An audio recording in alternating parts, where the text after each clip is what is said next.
La Segunda República impulsó una valiente reforma del sistema educativo.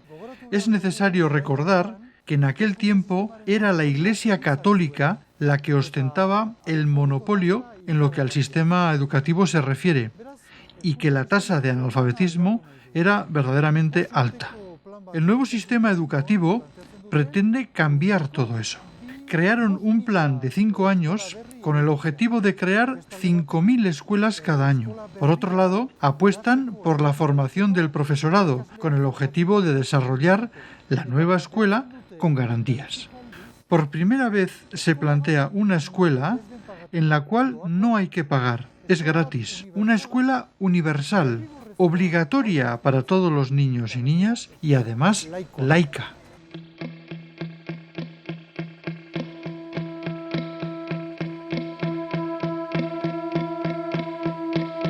Jerónimo, maestro de escuela republicana, que llevó su pedagogía por toda la península ibérica y después del criminal golpe de 1936 tuvo que huir de Badajoz.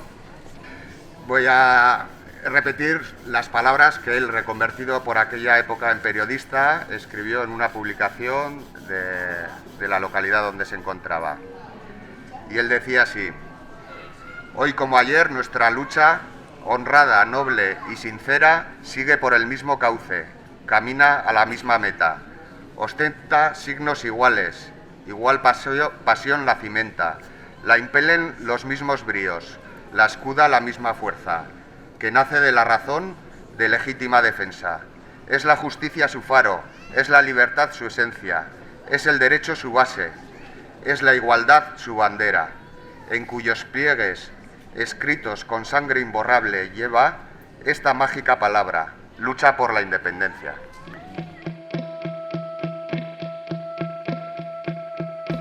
Irakasleen eskolan ikasi zuen, atera zuen titulua. Estudió en la Escuela de Magisterio. Sacó el título. Estuvo en varios sitios antes de hacer las oposiciones y una vez aprobadas estuvo durante 8 o 10 años en Garés como profesor, hasta el año 1929. Era seguidor del famoso pedagogo llamado Freinet y de su pedagogía. Salió de Navarra y en primer lugar se fue a Galicia. Allí estuvo 2 o 3 años y después se fue a Extremadura. Ospetsu baten eta bere pedagogia aurrerakoien jarraitzailea zen, eta orduan Nafarrotik atera zen, lehenengo Galiziara joaten, eta hortik bizpahiru urte egon da gero Extremadurara.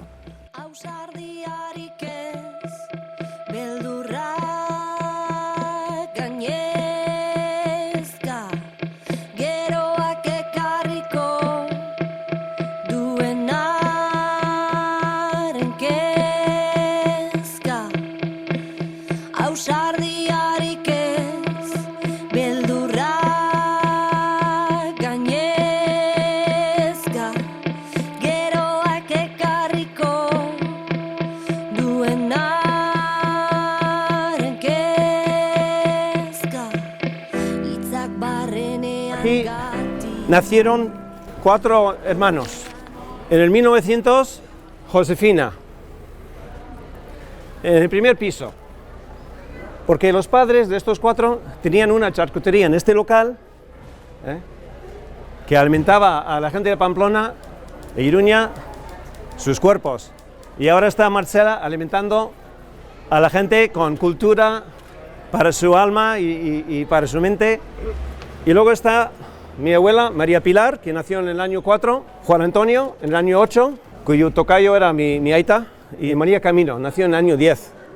Pero se quedaron huérfanos en el año 1918, hace 100 años. María Camino tenía 8 años. Esa es la primera tragedia de esa familia. Y cada uno fue con distintos tutores. Josefina, a que yo conocía, Javier aquí también, claro. Tenía su plaza aquí de pescadera, en el mercado.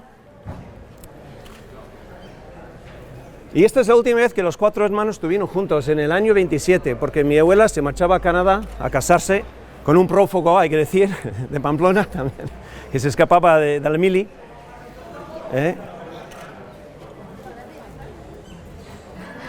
Y los 2 pequeños eran maestros, maestro y maestra, y sabemos lo que le pasó a María Camino, pero También hubo un hermano que sobrevivió a aquella historia y salió a Baigorri. Estuvo 3 años en Baigorri, donde se conoce que se casó, tuvo una hija, que luego murieron durante la Segunda Guerra Mundial. Y Juan Antonio pasó 5 años en un campo de concentración alemán y acabó sus días en Marsella. Todos nacieron aquí en esta casa y cada uno acabó su vida en un lugar distinto.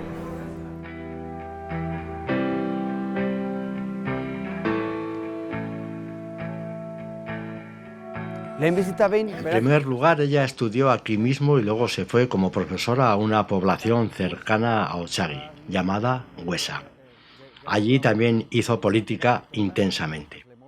Era militante del Partido Comunista, de la UGT, y pertenecía al Socorro Rojo, el cual intentaba reorganizarlo. ¿Por qué sabemos eso? Hemos encontrado 3 cartas escritas por ella. En ellas aparece cuál era su militancia, cuáles sus preocupaciones políticas, al igual que sus tendencias ideológicas. Nos contaba que en Huesa había un párroco que molestaba bastante. He encontrado finalmente una última carta, la cual aparece en la segunda edición del libro y en la que habla de la importancia de la coeducación. Hay que pensar que estamos en 1935. Ella era profesora de ese tiempo. En esa carta cuenta que eran las mujeres o las chicas jóvenes las que limpiaban la escuela, no los chicos, las mujeres, y con ese motivo manda una queja al Ayuntamiento de Huesa en 1935. Eta pentsatu 35ean gaudela.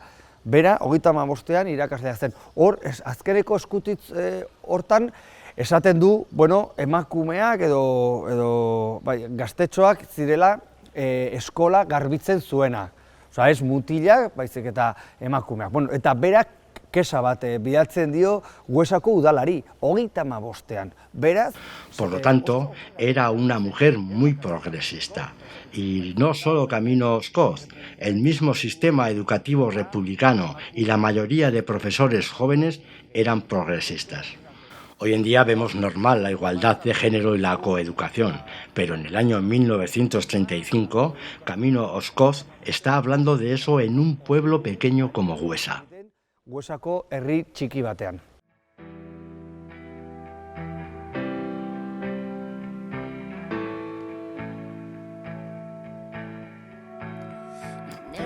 Mi nombre es Sara Cordón Sáez y soy nieta de Mariano Sáez Morilla, un abuelo al que por desgracia nunca he conocido. Lo que sabemos es que a nivel profesional como maestro sí tuvo importancia en Navarra porque primero llegó como secretario de la Escuela Normal de Pamplona y al año, con la proclamación de la República, fue el director de la Escuela Normal. Impuso la laicidad en las escuelas, lo cual provocó mucho enfrentamiento con la Iglesia también. Y sobre todo yo creo que el gran esfuerzo de la República fue luchar contra el analfabetismo, sobre todo en los críos, ¿no? Entre un 40 y un 50% de la población era analfabeta. Entonces Azaña hizo un gran esfuerzo, primero de construir escuelas y luego de formar a los profesores, que para eso se crearon o estaban creadas las escuelas normales, ¿no? Estuvo 2 años en Europa, en diferentes ciudades de Europa, un poco recabando información sobre las técnicas educativas. Ese fue uno de los papeles importantes y por los que creemos que es bien recordado en Pamplona, ¿no? Se calculó que para atender al más de 1,5 millones de niños que no iban a la escuela, el Estado necesitaría construir unas 27.000 nuevas escuelas a un ritmo de 5.000 cada año.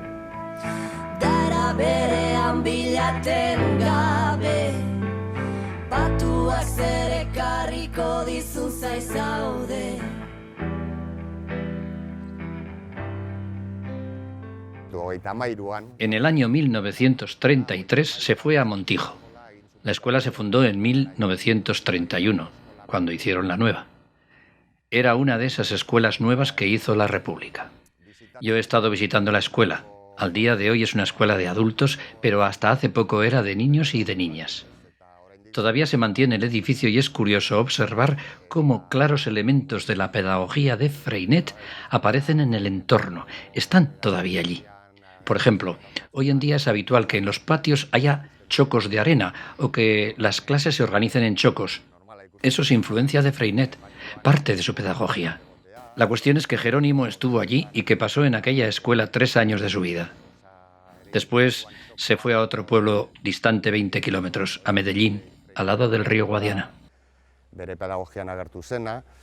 Gauza da bera han egon zela eta eman zuen eskola horretan 3 urte uste dut, eta handik hango 20 kilometrotara zegoen beste herri txiki batera joan zen Medellín izenekoa, Guadiana ibaiaren ondoan.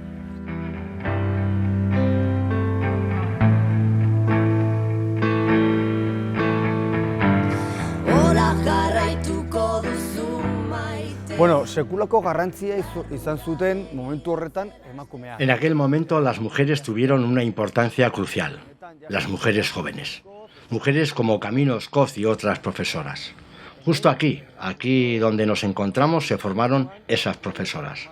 La República publicó libros que servían como guía, fundamentalmente para los pueblos pequeños. La República da gran importancia a eso. Se construyen 7.000 escuelas con el fin de llegar a las pequeñas poblaciones, dado que el grado de analfabetismo allí es mayor, y porque la influencia de la religión y los curas también era más grande. Por lo tanto, la República da importancia a 2 cosas, a las mujeres profesoras y a las pequeñas poblaciones. Camino Scott era una mujer joven y profesora en una pequeña población y de alguna manera condensaba los objetivos de la República en su persona. Garrantzia emakume irakaslei eta herri txikiei. Beraz, Camino Scott emakume gaztea eta irakaslea zen herri txiki batean. Berak nolabait ere laburbiltzen du Errepublikaren simboloen garrantzi hori hezkuntza mailan. Digamos que hoy en día podemos hablar de las famosas oposiciones, ¿no? que permiten al docente incorporarse al mundo laboral. Bueno, pues tenemos un proceso más o menos similar, un proceso de formación académica reglada, por supuesto, y posteriormente la capacitación o habilitación para ejercer esa docencia. Por lo tanto, el Ministerio se encargó, mediante la Ley de Instrucción Pública, de reglar todo ese tipo de cuestiones y de asegurarse que así fuera. Hemos de pensar que un ayuntamiento más conservador había de elegir, por supuesto, a profesores más conservadores. Pero bueno, dentro de la terna, de ese grupo que podrían proponer, quienes finalmente lo elegían no era el ayuntamiento, aunque sí que su decisión era muy influyente. En este caso, la decisión iba a parar también a la Diputación, que también en la época republicana era conservadora. Por lo tanto, bueno, la realidad navarra es un poquito particular, digamos, respecto de otros lugares, pero bueno, al final, esa elección de los ayuntamientos de los profesores, aunque condicionaba en parte cómo iba a ser la educación, también tenía sus trampas, sus recovecos, se podían escapar a esa censura que iba a aplicar el ayuntamiento en la elección de la terna. Por lo tanto, no debemos tener en cuenta que eran mecanismos tan cerrados, era una realidad un poquito más permeable. Bera lehendik zetorren ja pensamendu aurrerako hiekin. Él desde el principio tenía pensamientos progresistas. Hoy mismo, muchos de esos pensamientos los veríamos como progresistas, hasta en el sistema educativo actual. Al proclamarse la República, se integró en la dinámica de reforma y se construyeron 2 escuelas, una que se llamaba 14 de Abril y otra llamada Giner de los Ríos. La escuela donde ejerció es un edificio típico del periodo republicano. Era un solar de 1 o 2 hectáreas y el mayor espacio lo ocupaba el patio, un gran patio con hierba. La construcción era una pequeña parte de ese solar y en una esquina estaban las viviendas de los profesores. Él fue con su familia a una de esas casas. Albo baten bazituen irakasleendako etxeak. Bera hasieran joan zen etxe horretara bere familiarekin. Lo único que hemos recogido es que en su época, en su fase de concejal del Ayuntamiento de Pamplona, hizo mucho hincapié en reforzar las escuelas municipales de la ciudad, ¿no? Es que es muy difícil conseguir datos de esa época, ¿no? Y bueno, es un camino que hemos emprendido relativamente hace poco, entonces sí, parece que fue uno de los 2 concejales que habló, con lo cual para nosotros es también significativo, ¿no? Seguro, a lo mejor habló el alcalde y él, no sé, sí hemos recogido el dato de que hablaron 2 personas desde el balcón, ¿no? Pues para celebrar la proclamación de la República. Es lo que nos hace pensar también que como concejal debía tener un papel relevante, ¿no? Bitu, bitxikeri bat, ez da Camino Ozkozena, baina bai beste irakasle... Mira, una anécdota. No es de Camino Ozkoz, pero sí de otro profesor de Aragón. Dice así: recuerdo cuando llegó la República y tiraron el muro que separaba a chicos y chicas. Hubo un cambio radical. En este caso es un cambio físico, pero también simbólico en el sistema educativo. En el pueblo de Güesa no eran más que 280 habitantes, pero para ese frío y pequeño pueblo del Pirineo fue un gran cambio la presencia de Camino Ozkoz. Sekulako aldaketa izan zen Camino Ozkozen joatea. La Iglesia se opuso frontalmente a las políticas del gobierno. Hemos de tener en cuenta que en el año 31 se rompió frontalmente con la política tradicional conservadora, digamos, y más viniendo de una dictadura como la de Primo de Rivera. Digamos que los aires nuevos que la República insufló al mundo de la educación y de la cultura en general fueron mal vistos por las corrientes más reaccionarias, que no toleraron que se rompiera, como digo, ese monopolio. Gran parte de los profesores eran sacerdotes. Por lo tanto, en ese sentido hemos de tener en cuenta que, por supuesto, la Iglesia no lo aceptó de buen grado. Algunos sí.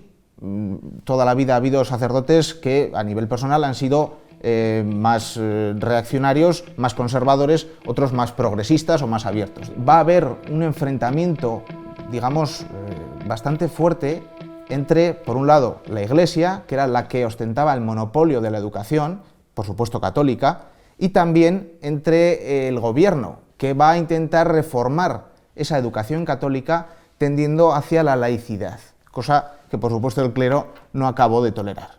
Camino Ozkoz, en el verano de 1935, iba a pasar las vacaciones en Iruña. Escribió 2 cartas al ayuntamiento de Güesa diciendo que durante el verano iba a estar en Iruña y que si quisieran podría comprar materiales modernos. Esas eran sus preocupaciones. Materiales modernos, coeducación, ideología. Todas esas cosas aparecen en la vida de Camino Ozkoz, incluso cuando vivía en Güesa.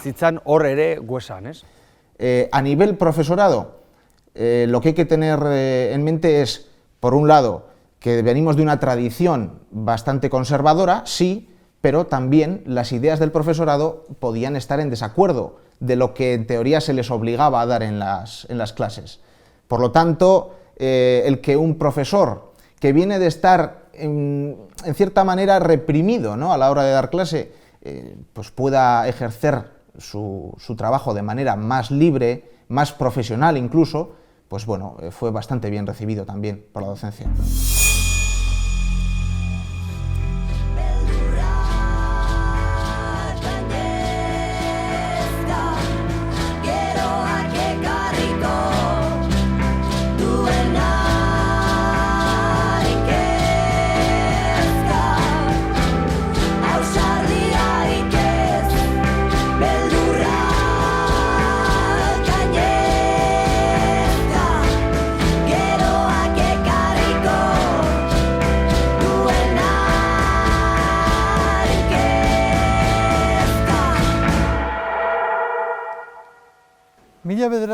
En julio de 1936, las escuelas están cerradas y los fascistas aprovechan esa situación para revertir todas las reformas iniciadas por la República. Abren las escuelas, vuelven a imponer los crucifijos y comienzan a redactar informes sobre el profesorado. Esos informes, en un futuro, se utilizarán para reimponer el sistema educativo franquista. Bueno, Camino Scott hemen bere etxean zegoen, hemendik gertu. Camino Scott estaba en su casa, cerca de aquí, en la calle Santo Domingo. Allí la detuvieron el 31 de julio. La represión se empezaba a extender, pero todavía era pequeña comparado con lo que iba a venir. Le dieron un largo paseo por el casco viejo y ya por la noche la llevaron a la cárcel. Allí estuvo durante 10 días, hasta el 10 de agosto. Fue ese día cuando le dieron la libertad. Tenía un coche esperándola en la puerta de la prisión. La apresaron unos falangistas y la llevaron a Urbasa, y allí la mataron. Sus restos nunca se han hallado, y yo creo que nunca se encontrarán. ¿Por qué? Porque no la mataron de un tiro. A ella la despeñaron desde el balcón de Pilatos, y su cuerpo cayó 200 metros por el acantilado. Por lo tanto, no sabemos el sitio exacto, dado que no hay enterramiento, y no sabemos el sitio exacto por donde fue arrojada. La forma de la muerte indica especial saña. No la mataron como a otros, la despeñaron. Beraz, ez dakigu leku zehatza non erori zen, pentsatu egin behar dugu ez dela lurran ematen den lurperaketa, baizik eta bultzatu egin zuten. Horretan ere, krudelkeri ikaragarria dago. Ez zuten modu arrunta batean erail, baizik eta bultzakada batekin erail zuten, ez?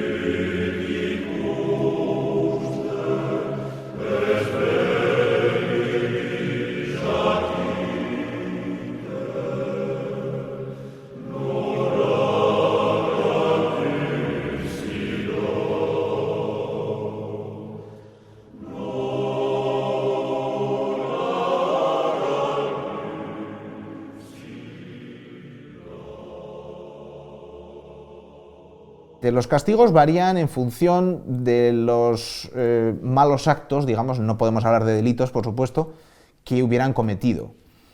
Digamos que el más leve de todos era la firma del manifiesto de adhesión patriótica, que llamaban. Era un manifiesto en el que tú te posicionabas con el régimen y con los valores del nacionalcatolicismo. Por lo tanto, te comprometías a realizar tu labor docente bajo esos parámetros. Esta firma de este manifiesto también iba acompañada en numerosas ocasiones de otros castigos.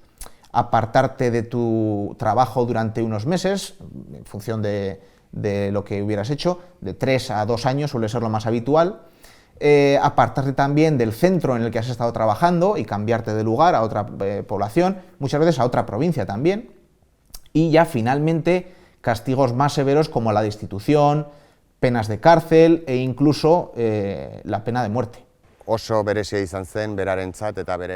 Fue muy especial para él y para su familia, incluido mi padre, dado que ellos estaban en Badajoz, en la provincia de Badajoz. Todos sabemos lo que allí pasó. Las tropas franquistas vinieron de África y entraron en Andalucía y su primer objetivo fue llevar el frente hasta Badajoz. En la misma ciudad de Badajoz hicieron terribles matanzas. Fue por casualidad que no se quedó toda la familia allí.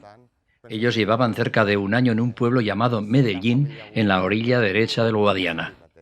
Cuando las tropas franquistas entraron en Badajoz, el frente de guerra se instaló en el río Guadiana, justo en el río. Franco, Queipo de Llano y sus seguidores entraron en Badajoz provocando terribles matanzas. Luego se dirigieron al norte hasta el Guadiana, pero la familia estaba en la otra orilla. Sufrieron bombardeos, pero mis abuelos consiguieron la evacuación. No he nombrado a la abuela, Gregoria Medrano Balda, era de Sacana, vascoparlante. La cuestión es que evacuaron a la familia de allí con sus 8 hijos. El tren pasaba por allí, lo tomaron y se fueron a Ciudad Real. Beraiek justo beste ertzean zauden, bai bombardaketak eta jaso zituzten eta lortu zuten handik ebakuatzea. Nire aitona eta amona, ez dut aipatu, baina aipatzeko ara da ere Gregoria Medrano, Balda, hemen sakanakoa zen, euskalduna ere, eta, bueno, gauza da bere 8 semeekin ebakuatu zituztela familia osoa handik, eta trenbidea bai, pasatzen zuela zegoela handik, eta handik joan ziren Ciudad Realera.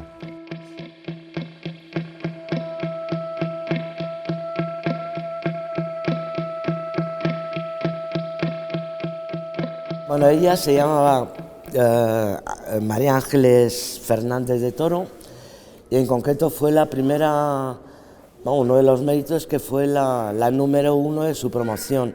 Fue coetánea de mi abuelo en cuanto a formación, se conocieron en su curso de formación y bueno, en el mural dentro de la Escuela Normal de Pamplona, entre los 300 y pico maestros está también su nombre, ¿no? Después de la guerra le impidieron trabajar, entonces como una mujer con una alta formación, o sea que en principio se podría ver, siempre es difícil mantener 5 hijos, ¿no? Pero vamos, si tienes una formación, tienes tu trabajo, todavía es relativamente fácil, pero como represalia le prohibieron trabajar durante alrededor 5, 6, 7 años después de la guerra, ¿no?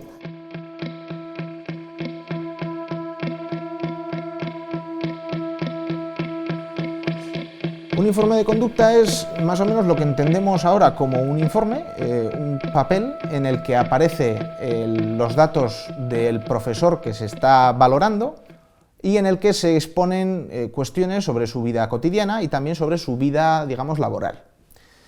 Por un lado, en el ámbito laboral se valora si ese profesor es bueno o no con los alumnos, si es bueno o no también con los padres, con las familias, y, por supuesto, qué tipo de conocimiento se enseña en las aulas. Cuestiones como la evolución o la anatomía no eran bien vistas desde el punto de vista del catolicismo o de esa educación católica más conservadora. Por lo tanto, eran cuestiones que iban a ir en su contra. Y por otro lado, en el ámbito cotidiano o en el mundo de su vida diaria, se valoraba qué prensa leían, con qué amistades andaban, qué hacían en su tiempo libre, porque si andaban con personas, por ejemplo, afiliadas a sindicatos como la UGT o la CNT, o gente de izquierdas, también estaba mal visto que así fueran. Creían que podían pertenecer también ellos a ese círculo y, por lo tanto, estamos ante un peligro fundamental en las aulas. Los informes de conducta eran realizados por las fuerzas vivas de las localidades, sobre todo por el ayuntamiento, el alcalde principalmente, el párroco, sobre todo, también los curas en general, los sacerdotes participaban en ellos, y también otros como las autoridades militares o de las fuerzas de seguridad, de la Guardia Civil principalmente. Esos eran quienes lo realizaban, los firmaban, daban fe de ello y se enviaban a la Junta Superior de Educación, que fue una institución creada en Navarra los primeros días de agosto para gestionar precisamente no solo la depuración de los maestros, sino también la reinstauración del catolicismo, de los crucifijos y de la educación tradicional en las aulas.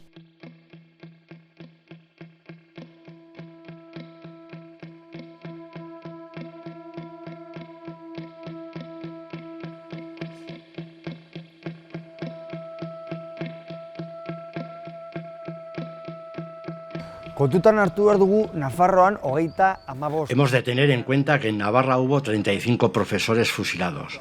Camino Oscoz es la única mujer. Los otros 34 son hombres. El miedo campó a sus anchas. Tenía un hermano, José Antonio, al igual que Camino profesor y de la UGT. Después de lo ocurrido huyó al exilio. Creemos que estuvo en el campo de Gurs. Lo detuvieron y después de eso le perdimos la pista. Su hermano hizo eso, huyó al exilio, al igual que él muchos otros, dado que el miedo se extendió. Eran 35 los asesinados. Eta hortik ja pista galtzen dugu. Bere anaia hori egin zuen erbestera jun, eta beste askok ere erbestera jun ziren beldurra zabaldu egin zelako. Kaminozko zen eredua zabaldu egin zelako 35 kasuetan, ez? Se calcula que en Navarra, de los 1087 maestros aproximadamente que había, en torno al 22% fueron depurados. De estos, una mayoría fueron hombres y también hubo un número considerable de mujeres, no podemos olvidarlo. El perfil, sobre todo, era de un hombre, por lo tanto, era la mayoría, de mediana edad, habitualmente casado, con familia, y que, por la razón que sea, frecuentaba amistades o círculos, ambientes de izquierda. En mi opinión, el magisterio fue la cabeza de turco, en general, de la represión. La depuración de los maestros esconde algo más. Quiero decir, en el momento en el que tú reprimes a una población en general, el reprimir a los maestros es reprimir a la cabeza visible de una comunidad. Y el hecho de destituirle puede ser suficiente porque de esa manera se olvida su trabajo, se olvida lo que ha hecho. Evidentemente era una persona que en la historia de la educación en Pamplona fue sonada, ¿no? Entonces yo creo que es pura venganza ir a por él, cogerle en Ávila, traerle a Pamplona y no sé en cuánto tiempo, porque no tenemos fechas de cuánto tiempo estuvo en Pamplona, llevarle a Ripoll y fusilarle, él solo, vamos, porque el cuerpo que posiblemente sea el suyo, lo encontraron en una fosa, él solo. Hay indicios de que pueda ser él, pues por seguramente un botón que encontraron, el tipo de vestimenta, un zapato, o sea, que demostraba que era una persona de nivel cultural alto, y por testimonios, evidentemente hay muchos testimonios que han salido en los últimos años de gente del pueblo que sabe que ahí fusilaron a alguien contra esa valla y entonces pensamos que puede ser él. Y que era la muestra de que era una persona relevante y a la que tenían especial odio. Maisua besterik ez zen, amultsua, errugabea, maisua besterik ez. Aratonat, egunez egun, hitzez hitz, bihotz jardena eskainiz. Maisua besterik ez zen, eta gustoko zuen etxeko egongelan antzeztea. Alaba semeek, liluraz eta pozaren, bizitzako taupada bakoitzarekin jarraituko zutelakoan beraiek eraikitako ametsa. Minutuak lez, paisaietan barrena.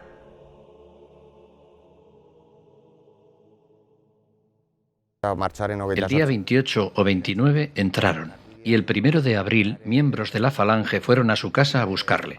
Se lo llevaron y lo metieron en una gran prisión creada para recibir a los detenidos, dado que en aquel momento las detenciones eran generalizadas. Allí lo torturaron. Lo sabemos por sus hijos. Estuvieron 2 veces visitando a su padre en la cárcel.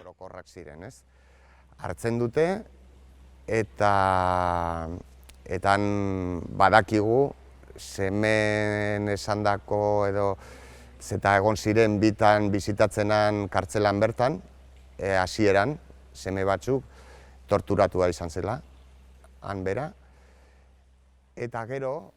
Por otra parte, sabemos con bastante detalle que el 23 de junio de 1939 en Alcázar de San Juan le hicieron una especie de consejo de guerra y que en ese mismo día se hicieron unos juicios en la plaza del ayuntamiento desde el balcón. Abrían los balcones y con el fin de dar ejemplo sacaban a las personas juzgadas a los balcones. Al abuelo también lo sacaron al balcón para que lo viese la gente y ese mismo día lo condenaron a muerte. No le conmutaron la pena y el 17 de noviembre, en el cementerio de allí, en el cementerio del pueblo, lo asesinaron contra la pared. Está en una fosa junto a otras 400 personas. Jendeak ikusteko epaituta eta bueno, hiltzera kondenatu zuten, han bertan. Ez zioten pena konmutatu eta azaroaren 17an, hango hilerrian, herriko hilerrian, erail zuten.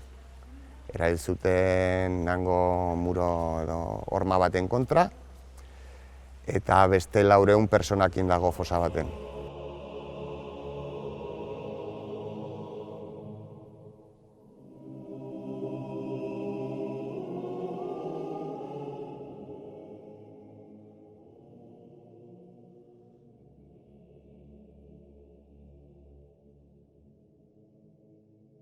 Para nosotros era prioritario el intentar recuperar el cuerpo, vamos, que ahora mismo está en un panteón del Ayuntamiento de Pamplona, los supuestos restos.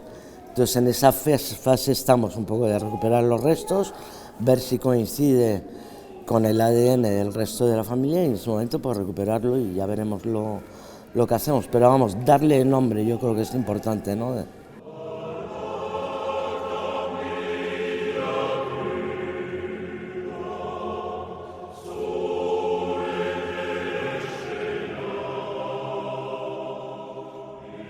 Une baketsu eta egi murgilduen maitale.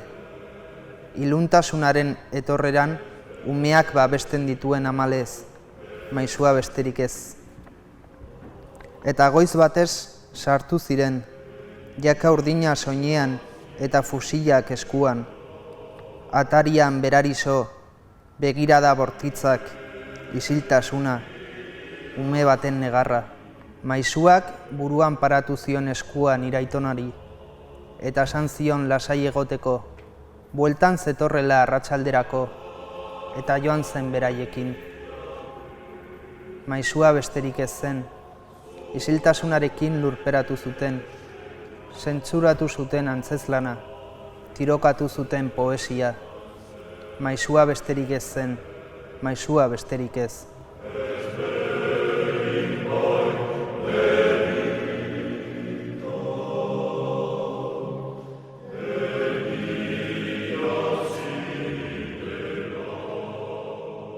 El gobierno de Navarra, en el año 2019, entregó al hijo de Jerónimo Ruiz el reconocimiento oficial. Por medio de ese acto, se reconoce a la familia de Jerónimo que éste fue represaliado y víctima de los fascistas. Maestro nacional afiliado a la UGT, hijo de Jerónimo y Victoriana, casado con Gregoria Medrano Balda, 9 hijos.